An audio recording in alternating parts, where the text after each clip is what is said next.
So we actually have a variety of programs for the Esports Association.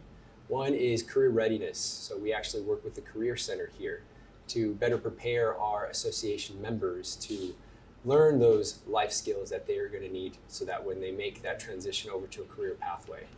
Awesome, awesome. This guy, we gotta turn around. This guy wins almost every tournament we throw. I'm telling you. You gotta watch him live. He's gonna be something big tonight.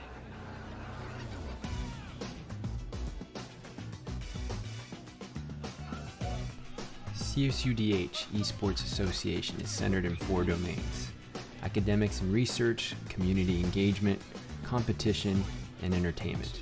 We're trying to make sure that the students are prepared for the future, that they understand the diversity that media offers now, and again, look beyond the traditional outlets. They can gain fieldwork, partnerships, as well as potential job opportunities in both the higher education and K-12 fields. We believe that esports is a strategy and not an outcome. Our association is here to help anyone that is willing to learn how to take your gaming skills to the next level through a supporting community. If you are looking to showcase your production talents to help support our esports teams, then this is the association for you. We host online and on-site tournaments that will allow our members to showcase their competitive spirit. Our association broadcasts out our competition and practices to entertain our community as well as our global audience. We believe that by joining us, you will come out of the association feeling transformed and better prepared to transfer your skills into your career. Join today and begin to explore endless opportunities through our Esports Association here at Cal State Dominguez Hills.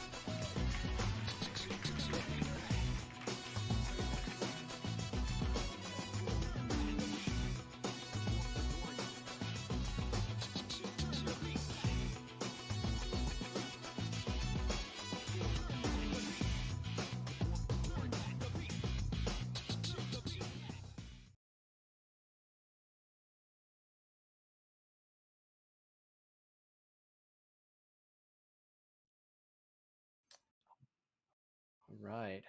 Welcome everyone to another great talk show session that we'll be having today. And before I introduce our special guest, I'd like to first of all just thank you all for tuning in.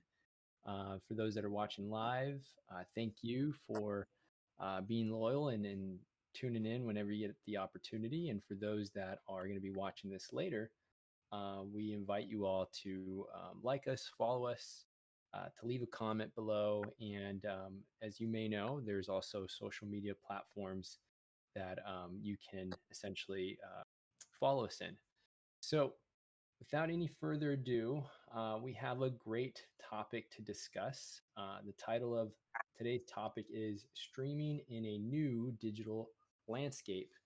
And with us today, we have Veronica Velez.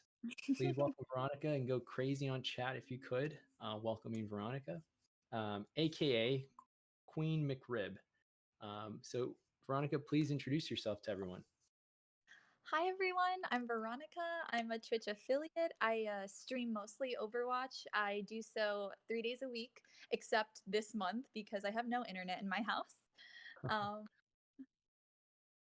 Yeah, wow, amazing. I mean, gosh, the fact that you're still able to connect with us tells us a a miracle. lot. Yep. Yeah, it tells us a lot about your dedication to being with our viewers and with our audience, and your dedication to streaming content. And so you just mentioned so much right now in what you do. I'd love to unpack that with you. So please share with us just some of your humble beginnings, if you will. So your introduction to gaming and esports. Yeah, so it was actually my brother who got me into gaming. He let me borrow his Game Boy and I played Street Fighter 2 on it and never saw it again because I stole it. I was obsessed with it because I think, I was 13 at the time, and I was super disinterested in games because I didn't see anyone who looked like me. Not Mm. only games, but who played the games. And it wasn't until I saw Chun-Li, like little pixelated Chun-Li, that I was like, oh, there's girls here too. So I really fell in love with it. And then I started playing mostly RPGs, Fable 2. I Mm. love Final Fantasy. Final Fantasy 10 is one of my favorite games ever. Yes. Um, right? And Yes. I just really found myself more gravitating towards like, nice RPGs rather than like FPS games because I was terrible at them. And I didn't enjoy, being at the mercy of, prepubescent boys on Xbox Live. That didn't um and then as I got older, I wasn't really interested in Halo or COD or Destiny. They weren't really fun for me just because the communities could feel like super isolating and male dominated in and out of the comms of the game itself. So I was a lot happier completing little like side quests and pretty outfits and minding my own business. Um, yeah, and then Overwatch was like the first player versus player game that was diverse, not only in like the heroes that you got to choose, but the play styles you could adopt to make it work for you. So, if you're not good at long or close range combat, there's a hero for you. And if you're like me, you can't hit a headshot for your life, there's a hero for you. Um, so I really embraced it, and I really embraced Overwatch's like inclusivity. And that kept me loyal enough to continue playing it despite already logging in over 400 hours on it and to exclusively stream it. Amazing, amazing. So I now have to ask the question. So you started early stages in your teenage age. Was there anything like this in your high school? Was there any like club, association, something that gravitated towards this avenue of streaming? Not in high school. I know Twitch culture was like popular when I was like in high school, but there wasn't definitely not any sort of like community or recognized community within my high school that I could really identify with or like centered around games. Mm, interesting. So like if something like that was around, centering was that something that you would have like jumped all over, or you knew people that would gravitate towards that? Yeah, I definitely would have, and I definitely would have liked to meet other girls that were interested in gaming as well. And I Yeah. think super hard to find, or at the time, it was Mm. super hard to find. I think girls who are interested or willing to be interested in gaming. Yeah. So I think I would have definitely been interested. Yeah. All right, cool. And so as you were pursuing your educational pathway, like you into college, what what is it that you studied? What was your concentration and degree in? So I got my BFA, my Bachelor of Fine Arts in Acting at NYU. Huh, Which helped me actually immensely with streaming right. in ways that like I think like when I first started I didn't even recognize honestly. Oh wow. So you were studying, essentially, fine arts and being able to pursue a pathway in acting. How did that, help, especially in the spaces of streaming today? I think it really like the biggest thing is it definitely helped with my comfortability on camera. Mm. I think so many new streamers like they have an adjustment period where they have to kind of learn how to be themselves on camera. They have to Mm. learn how to entertain basically an audience they can't see, and they're Mm. doing that while getting used to Twitch, like which is Right, a right. whole other ball game. It's a whole other culture, and if you like go into it without really, because I definitely went into it a little blind, so Mhm. going into that, you do have to like face an adjustment period, or at least most new streamers do. And I was kind of able to bypass that and focus that energy more on like improving the actual quality of my stream rather than worrying about if I'm being genuine or not on camera. And that's not to say that you shouldn't always be improving yourself as an entertainer, especially one who's streaming for hours on end. But Mhm. I just have to learn a completely new skill, like while live, which was very beneficial. And I think also once you've embodied like a character on camera, being yourself on camera is so much easier and it feels so much more natural. Yeah, yeah, I know. I bet it's almost like yeah, you said something really key. It's like you're performing to an audience in a way that you can't see. I mean, yes, Mhm. they're chatting, and that's the only well, not the only piece, but being able to still perform and still deliver, if you will, what it is that you're producing at the moment. I bet that could be a little intimidating at first. But Yeah.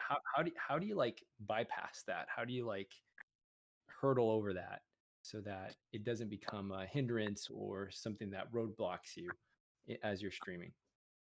I think the more you're confident in like yourself as a person, that really will help you like bypass that kind of obstacle because if Uh, you go into it and you're a little bit unsure of what you bring to the table, how you entertain and how like what people are going to watch you for, that's mhm. going to come across on screen like or on camera. The camera doesn't lie, you know? Like people are going to Right, be able right. to tell. So the more confident you are, Mm. just as like an I guess as an entertainer, the easier it is gonna be to adjust. I see. I see. So, so I hear you. I mean, you said earlier Twitch affiliate. I mean that already bravo. Honestly, that's a big accomplishment. If you don't mind, just taking us through that journey, that process. Like, how did you even begin starting to think, okay, I'm going to take these steps forward and actually stream live? What came about that? Like, was it ideas that you already had in your mind, or was it just the next natural progression? Or invite us in there if you don't mind. Yeah, of course. I think before I started streaming, I know so many people would tell me I should stream because I was already playing Overwatch in a great amount, and they were just like, "Well, entertain people while you do it. You know, you're gonna sink a million hours into this game. You might as well." But I think when I first started, there was always like a excuse not to do it. Like there was always like, it's too much time, it's too much technology I don't understand, it's too much money I don't have. But like when I actually was able to like sit down and actually, you know, take myself through the semantics, I found that like I was able to find gear that was within my price range that gave me the quality I wanted. And I definitely had time because of, you know, quarantine. That's when I started streaming. It was in June. Um, and I was able to even like repurpose things that I already had into my stream because as an acting major, I already had a ring light for self tapes. I already had a microphone for voiceovers and for recording myself like that. So I was even able to like incorporate gear that I already had. And I found myself like by the end of it, once I started really streaming, I was like, the only regret I have is that I didn't start sooner. Like, what was I doing that whole time doubting myself? No, no, right on. I mean, I even love what you just said earlier. Like, hey, you have equipment that it's not so, breaking the bank equipment. It's the ability that you can make it work, and platforms like Twitch is able to accommodate so that it can actually project something of quality so people can watch. Um, and yeah, it sounds like you're building community beforehand before actually embarking into the stream so that the community can kind of unfold itself. um, Being mindful of that. So I mean, that's brilliant. I mean, so are you in some ways introducing, like, maybe in your stream talks, like what microphone you're using, what lighting you're using, things of that nature? I don't. I usually like if people ask me, I'm able to just like say it because I don't stream off of like a monitor like most people do. I stream off of Yeah. my Xbox, my capture card, and my laptop. Oh, So okay. it's I have, you know, like a lot of people will have like a list of like all this list of gear that they have. Yeah. Like I don't Yeah. necessarily have that. Okay. um, but yeah, like if anyone was to ask me, I'd answer them. Okay. Okay. Right on. Right on.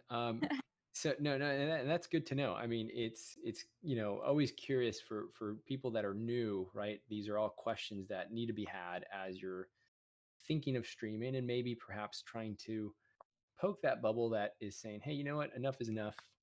I want to do this for the benefit of connecting to my community and being able to showcase the skills, and at the same time benefit the relationship even further. Um, by building ones that are going to be brand new, or ones that are there existing, and hopefully having them see you in a different modality, right? In a different mode that you're streaming, right? And I think too that, taking the time to find the equipment that is in your budget, or, maybe even above your budget, and you're taking the time to like save for it. I think the time in between your streams actually set up can be super valuable, and you can use that to your advantage as well. Yeah, so it's not even like, even while you're waiting on your equipment, you can still be working on your Twitch channel. You can still be making like positive steps to like get it prepared for Mhm. that final step when you do press broadcast and you do go live. Right on, right on. And so as you were okay, so you're going through this journey, you're getting your equipment in order. You're finally at the point where, okay, I'm ready to turn on. And I hear you did this during June. Was this a push because of COVID, or was it something that you're naturally going to embark on and you just had some, you had it in mind, just finally got to the point of getting to it? I think it was more the latter, but I do think like there wasn't a better time to like pick, I guess, hobby over like there for quarantine. So I don't know if I necessarily would have gotten into streaming as soon as I did. Okay. Which I'm so glad, like in a way, like that's the one positive from COVID is like Right. stream. Yeah, trying to see the silver lining. I understand that. We all need that from time to time.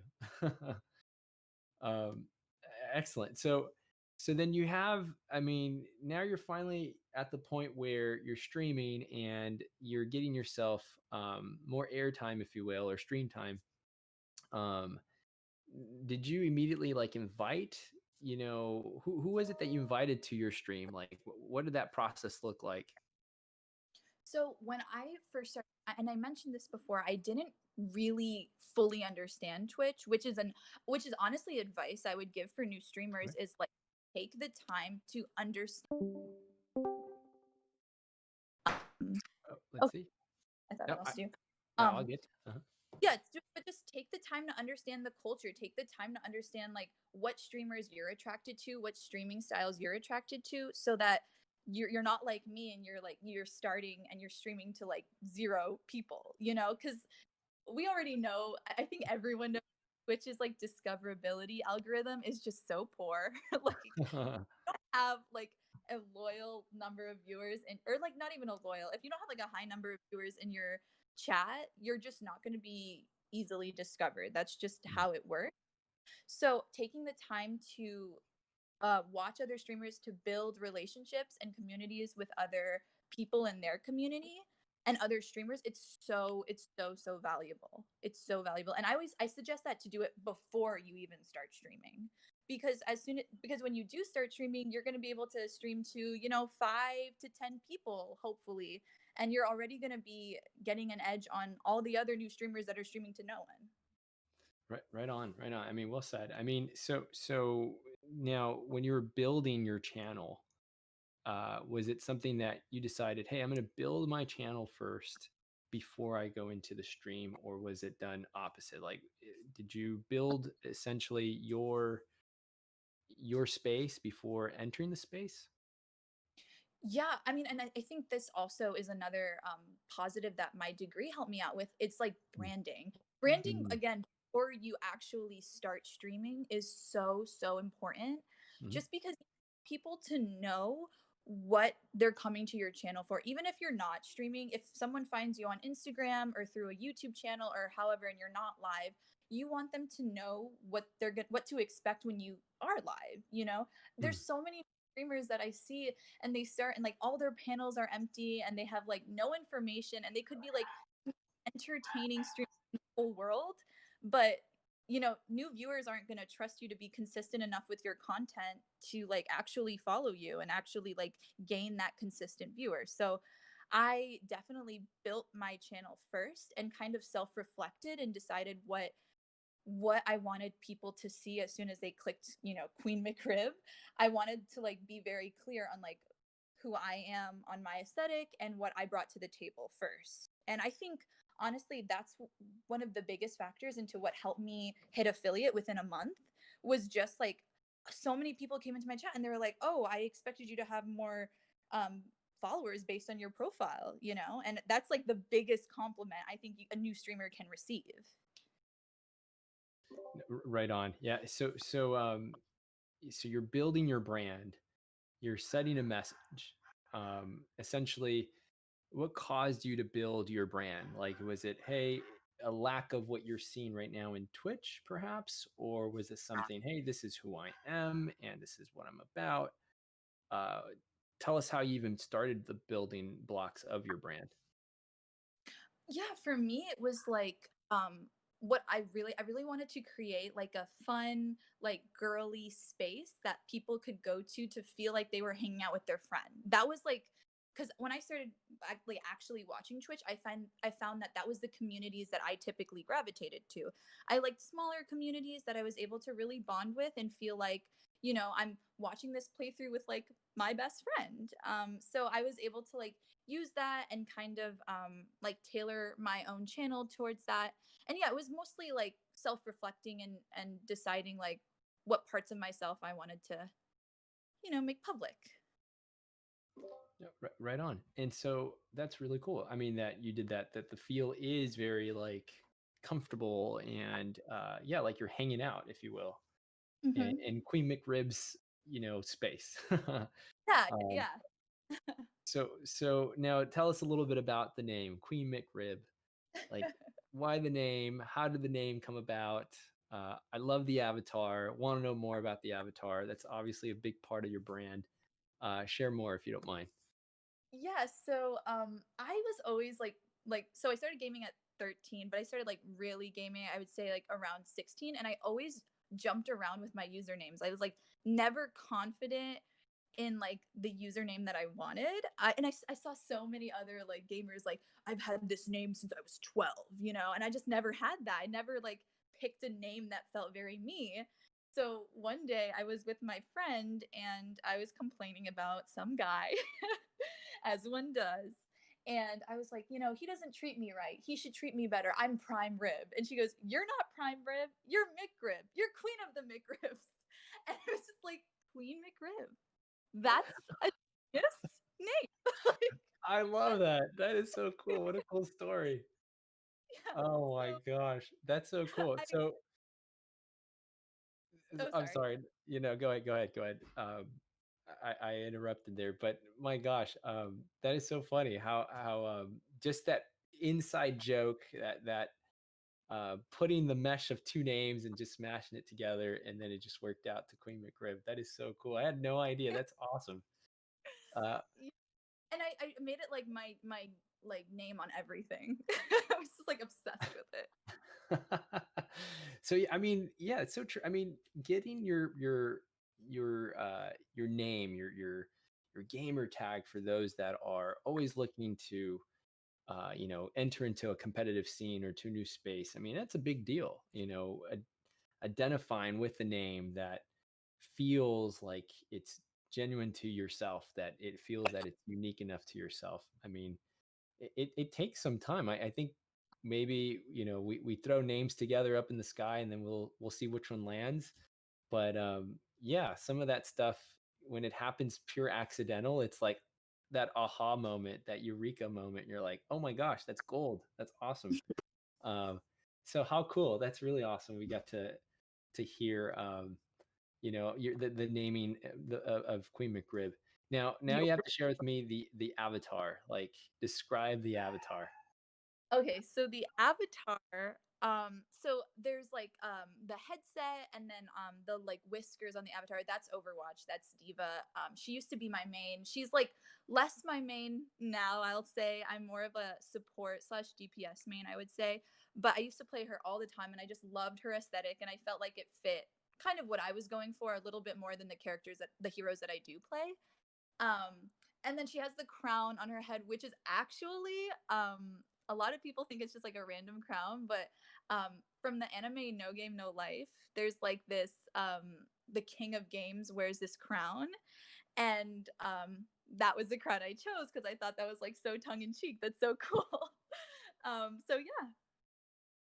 That's super cool. Super cool. So when people enter your space, they're like, okay, I see Queen McRib. I want to know more about like her history. Like how do they find that out? Like is it just purely through chat? Is it just conversation? Joining a Discord call with you? Like how is it that people get more out of Queen McRig beyond the game aspect?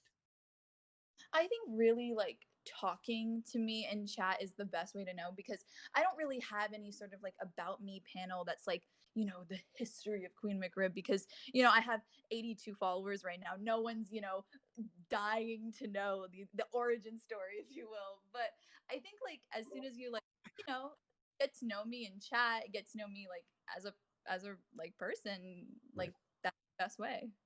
No, that's awesome. Awesome. I mean, beyond the gameplay, like what other I understand you're a content writer. Like what other items do you or pieces that you share on stream that you've noticed that's helped build that community?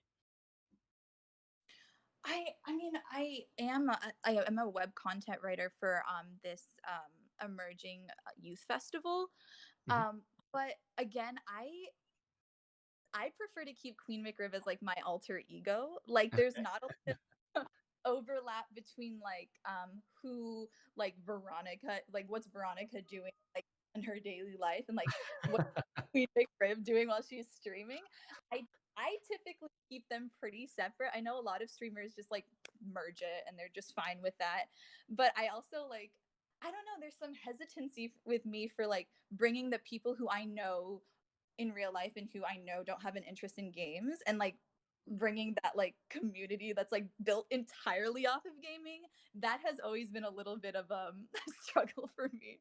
Okay. Yeah. No. I hear it. Like it. So you're saying like just to like to melt communities that are different in association together. There's this like fine art to it. That Yeah, just people don't understand Twitch or gaming as much as like, I'd want them to before they understood like what I did. So right. yeah. How amazing. So I have a question now. So parents, do Oh, your parents know that you stream? so my parents, for the first time they saw me like broadcasting, actually when I worked with you guys in the team at CSU DH Esports for Yeah. the Compton USD tournament. Right Um, on. that was the first time they'd ever watched me like on stream. I honestly don't even think I would have told them. I if it wasn't for that. So Oh yeah, my man. parents, they know now. Okay. I don't know if they've watched like any of my actual like Overwatch personal streams, but they do know, and they're always asking me like questions about what's going on because they never know.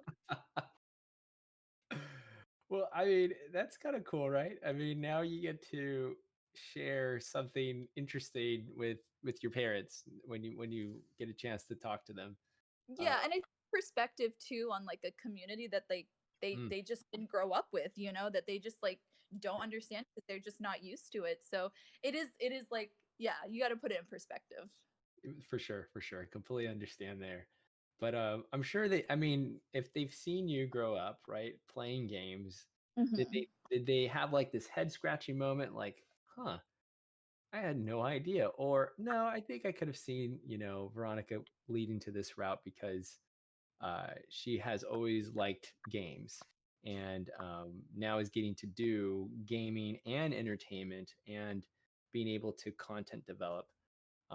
Was it much of a big gap for them to like connect that dot, or was it just like, holy smokes, they were thrown out of left field when they found out? Well, luckily for me, my brother, he was the big gamer of the family. He still is, honestly. He's like Right on.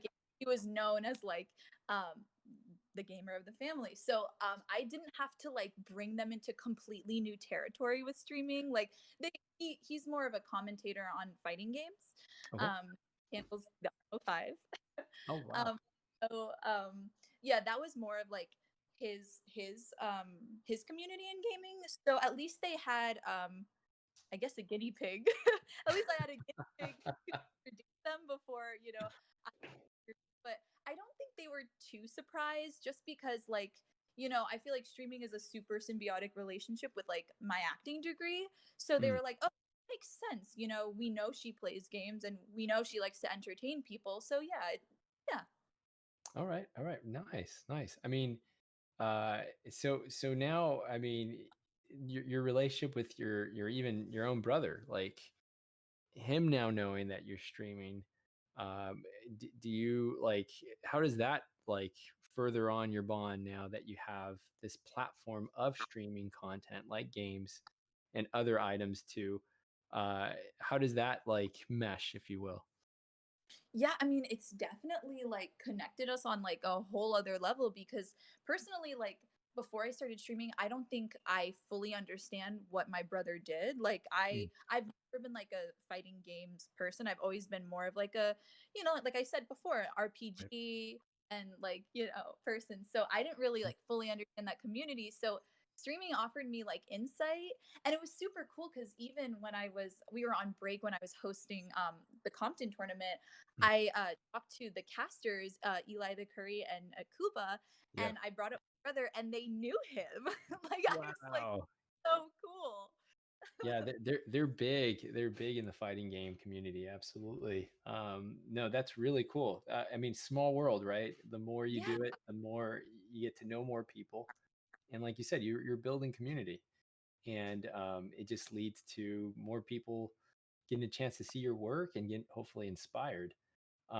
Now, speaking of that, I mean, you are somebody that streams, you said 3 days a week typically, but mhm, except for this month with the disclaimer of the move and getting the internet up and ready, which will be coming soon, I hear. Um, yes. so, what other things like would you say to give tips to those that are aspiring to look into streaming? You said you wish you would have done it early. Now, what would have you wished you would have done beforehand that would have helped you tremendously now, getting into the world of streaming? Yeah, so like I mentioned this a little bit before, but once you like really like dive in and like understand Twitch culture, once you like fully understand and you're a part of different communities and you build relationships, then I believe like you're actually ready to start streaming. Like Mm. once you have friends that you can start collaborating with and making content, and not only that, like streamer friends are so important because their Mm. community will be your community and you're going to be able to give back once your community starts growing. So Right. I really would advise just like really getting to know the platform, as well as you can, to try to like, because once you start the process of streaming, you just want to do it. Like I totally understand. Like I started like getting my all my equipment, and I was like, I literally just want to start. I'm so excited. I have people I want to talk to and like people I want to meet, but like just taking the break, like really exploring it, like Yeah. getting a handle on it, would be my biggest tip. And then I would also say, and which I wish I would have known this, is don't put pressure on yourself when it comes to technical difficulties. It Ah, literally happens to everyone, it. yeah. Yeah. Like Yeah. Yeah. your favorite streamer in the world has had like probably a million technical difficulties, and I think sometimes some streamers can get discouraged, especially if they don't necessarily have the money to spend on like super expensive high quality gear. But just like putting it in perspective, and knowing that like it's inherent to streaming, technical problems are going to happen. Don't let it discourage you, and Mhm. just be patient with yourself and your equipment. Yeah, right on. I mean, yeah, that's so true. Not to get hung up on the technical difficulties because, like you said, it happens to everyone. Um, and also just knowing what to do if an emergency like that were to happen or a difficulty like that were to happen. Um, I bet is big. And just knowing how to recover with grace, just so that it maybe the technical difficulty is your saving grace to give everybody a break. Yeah. um, so they could, I don't know, get a, you know go take a bathroom break or get something to drink or something and come back to tune in. Now, you mentioned about communities helping other communities. What does that look like when you're building your streaming communities? Please share with us, like, how is it that one streaming community helps another streaming community? Yeah, so I can talk like from my personal experience, when I first started streaming, I started watching the streamer named Crystal Rain. Okay. And she does solely Overwatch content. She's like a high rank DPS main, and she has like a little bit of like a raunchy like comedy style, which I gravitated towards. Hmm. And by like watching her, not only did it help me how to interact with my own chat and give me ideas on how to like interact with like people who come visit and watch me live, but I was able to like meet so many like people who were interested in the game that I wanted to stream, who were interested, um who had my same comedy preference. And I was able to like build those relationships, and like before I knew it, I had like a consistent number of people like watching me every stream. Like every stream I can at least count on, there's going to be at least like 5 people there. And that's like so integral. It's so integral to have like active people who will consistently watch you. It's going to keep your stream going, and it's going to keep like your energy up and high, which is so important. Yeah, no, no, absolutely. So, see, that's really neat to hear that because oftentimes when people are streaming, I mean, do you guest appear in like other people's streams, or do you get to chat with others in some of their streams? Like, is that something that you're looking into or doing now? Um, how are you building that community? I guess is what I'm asking. Yeah, so especially like once you start like really I guess farming those relationships on Twitch, it's natural, you're gonna be friends with other streamers, Mhm. and you're able to like collaborate with them on like, just even like, playing with them and having Right. them stream. You're already getting, double the eyes on the same content that you Mm. both are working on. And it's super helpful. And in a Uh, way, you have two different sources of potential new followers rather than just that one.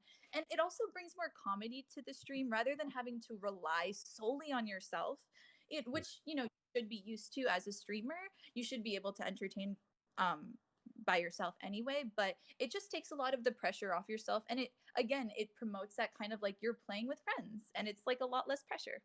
Yeah, no, I love that. And so it's like, hey, we're all in this together mentality. And it's like, hey, why don't we collaborate to build or make a bigger impact to the existing community, um, so that we can gain essentially more viewers so that they can feel relaxed and feel like they're invited.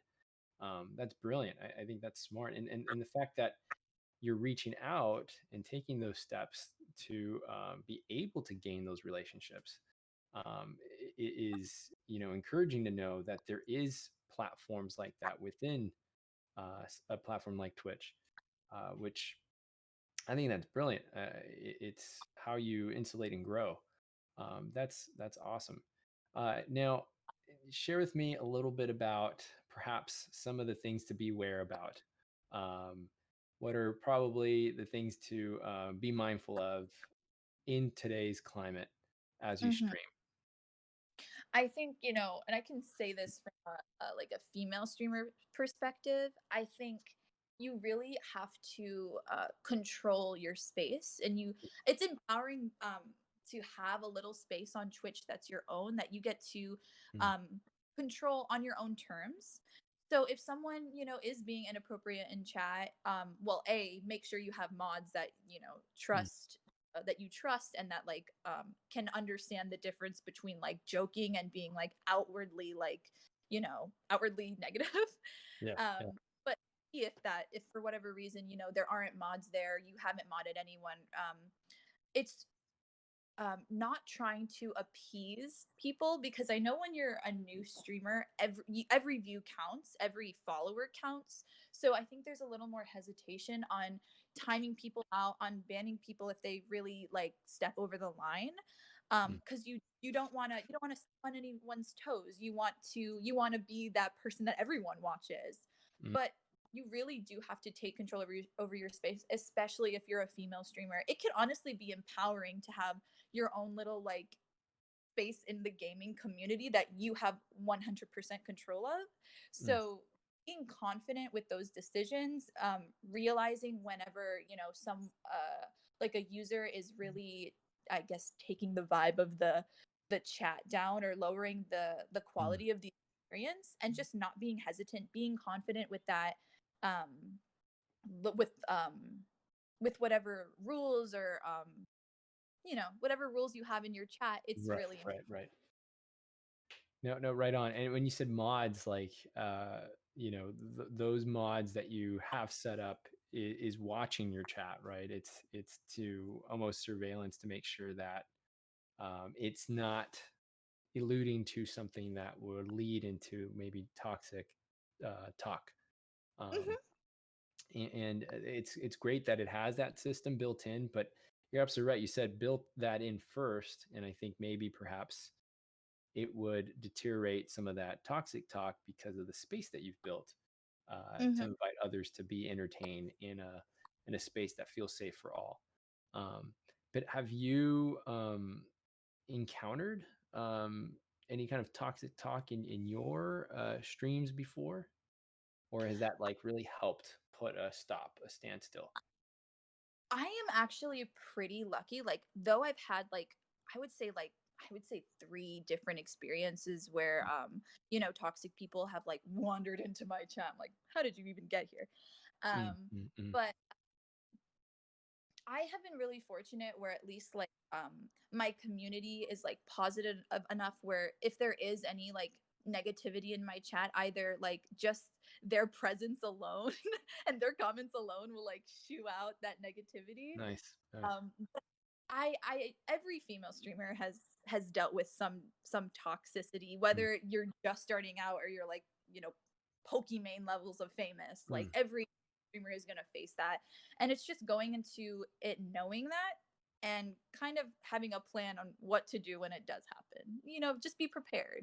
Just be prepared. What? Well, I mean, you shared something right now that's a good point. I mean, the community that you built, such a positive experience with that. Their support in numbers really help. Not welcome. A behavior like that or a chat like that. Uh, Yeah. that would deteriorate from the space.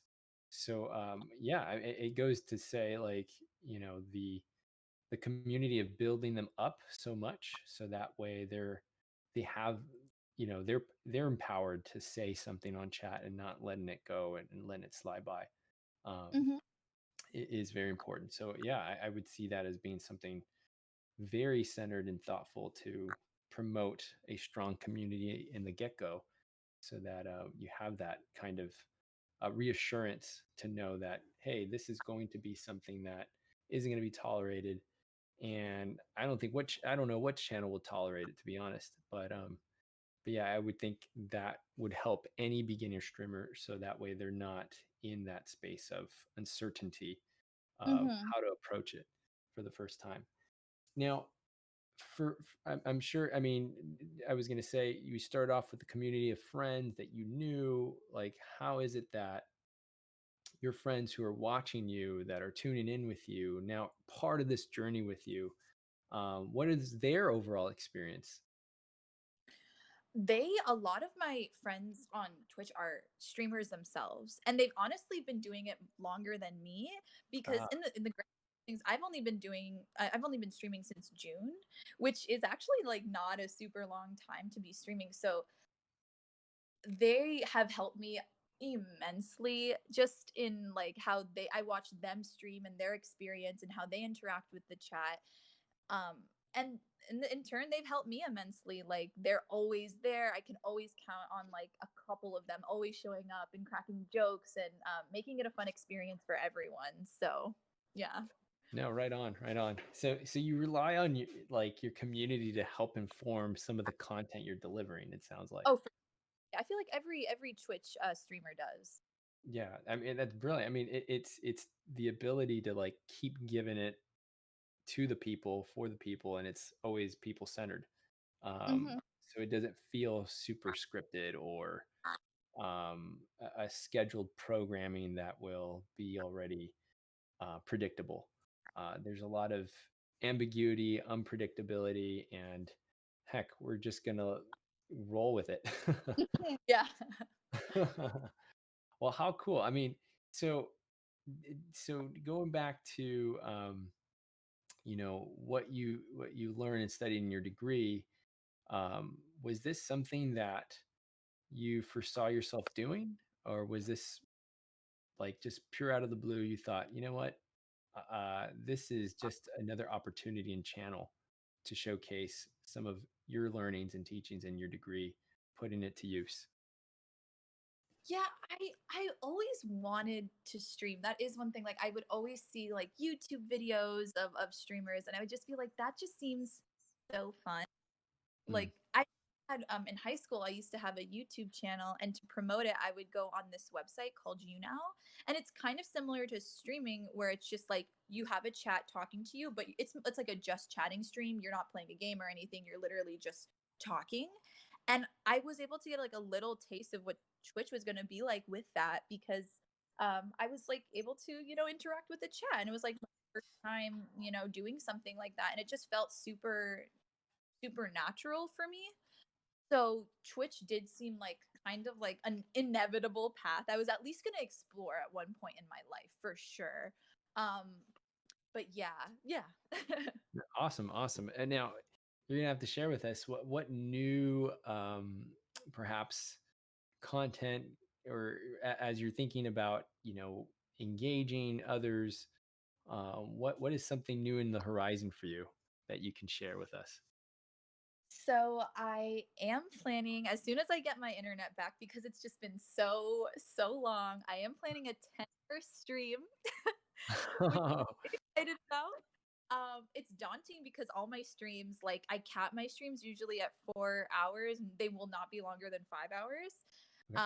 So yeah, I'm just like, you have 3 weeks to prepare something a little more, a little more festive than just going back to just playing Overwatch for 3 hours. So yeah. Oh, wow. So that's sort of like the christening of the new place, new internet, Yeah, 10-hour yeah, the blast. background. Oh, wow. That's amazing. So, in this 10 hours, is it just, I mean, are you going to build a schedule out, or is this just like, hey, I am here and here we go? We're going to just go with the flow. I am definitely going to prepare. Okay. I have to, because and I'm not only just doing it like scheduling breaks, or Right. whatever. It's also, you have to think about like the community who's watching you, because at least for me, like I have very loyal friends they're always showing up, and they're going to be there as much as they can. So like Right. the time in those super long streams to be like, we need a break, like we need a break to like get up and stretch and like actually like something. Right. Yeah, Right. it's just, you have to build that in, otherwise you're going to have a miserable time, you're going to burn out within like 4 hours. Yeah. Oh my gosh. Yeah. I can imagine. I mean, it's also giving that human side to others, that you are human. We all need Hmm. little breaks, little stretching breaks, or what have you, or food breaks, snack breaks, all that stuff. My gosh, so that's going to be really neat. So, I mean, the planning, the gaming aspect, the building the relationship or the community, um, to get to see you in a 10-hour, it sounds like marathon, uh, Hmm. is going to be fun to see how Queen McRib is going to start off hour one, and by the 10th Our hour, let's see how she's still hanging. still even conscious. Hopefully, right? Oh man, that's gonna be fun. So we definitely have to tune in for that. Just to see how Queen, if we could just like rally and lift you up, so that way you could say you did it, you clocked in 10 hours. Yes. Oh my goodness.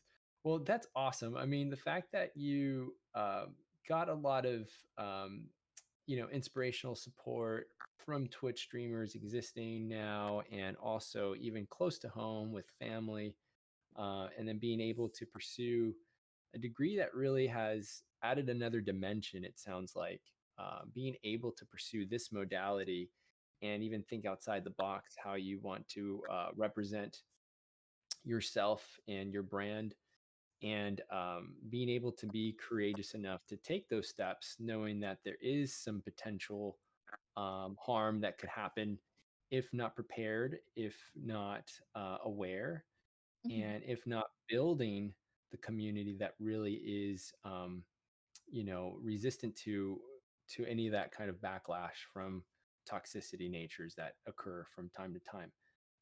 So what would you say, if you could, Queen McRib, some words of wisdom, only because we're almost at that time, I can't believe it already, I um, know. that you want to share to the group for the good of the group? I would say, and this can be applied to like any new streamer, but particularly for female streamers, I would say I know Twitch seems super daunting, and I know you've already faced, toxic experiences. Just existing in the gaming community honestly can can cause some women to just face these like toxic experiences. It's horrible. But Mhm. if you want to stream and you have the resources, you should really try it out, because if it is right for you, like there's no other feeling in the world than just like streaming and like really like feeling like you're hanging out with friends. Mm, And going streaming with like confidence, especially as like a woman, is like it's a weapon that like you will like really it will come in handy, because I think there's just so much doubt about female streamers in the community. There's this mm, constant ridiculous argument about like real gamer girls versus fake gamer girls.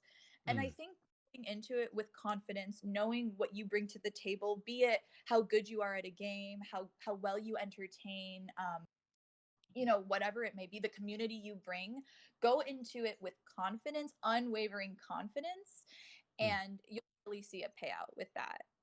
Yeah. No, right on, right on. No, thank you so much for sharing. And for those that were watching live, thank you so much for your support. Thank you for your help in essentially chatting and giving us some suggestions and moving us forward into the spaces that we want to keep pursuing. And yeah, we can't thank you enough for those that are going to be watching this afterwards. And uh, I want to also give a quick shout out to Yusuf Andrews, who does all of the production for us. And for you, Veronica, thank you so much for coming into the program to get a chance to share a little bit about what you do and at the same time, the amazing things that you're pursuing next. So we'll definitely have to have you back on at a later time. And we'll be looking forward to that 10-hour marathon run that you'll be doing. So so Thank you watch so us much for in the chat. having Yeah. Oh, you're very welcome. You're very welcome. Thank you. All right, everybody. Goodbye. Take care.